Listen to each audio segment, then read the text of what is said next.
Good evening, Captain Pascual. I'm Cadet Valenzuela John Lloyd, and this is my reporting and explanation on Regulation 528 Annex 3. Regulation 5, Stowage.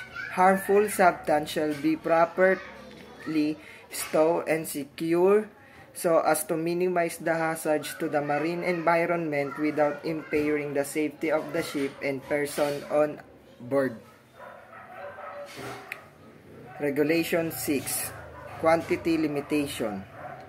Certain harmful substances may, for sound scientific and technical reasons, need to be prohibited for carriage or limited as to the quantity which may be carried aboard any one ship. In limiting the quantity, due consideration shall be given to size, construction, and equipment of the ship, as well as the packaging and the inherent nature for the substance. Regulation 7, Exceptions. Jettisoning of harmful substance carried in package form shall be prohibited except where necessary for the purpose of securing the safety of the ship or saving life at sea.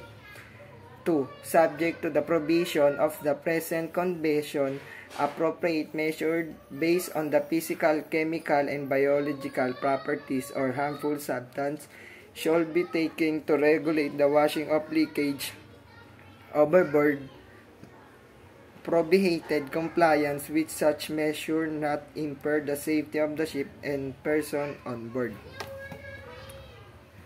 Regulation 8, Port State Control or on operational requirements.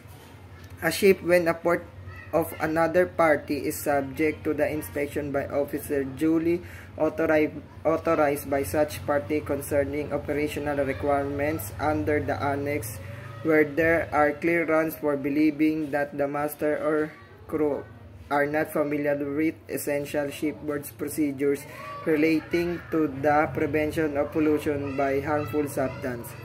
In the circumstances given in paragraph 1 of this regulation, the party shall take such steps as will ensure that the ship shall not sail until the situation has been brought to order accordance with the requirements of Annex. Procedure relating to the port state control prescribed in Article 5 of the present convention shall apply to regulation.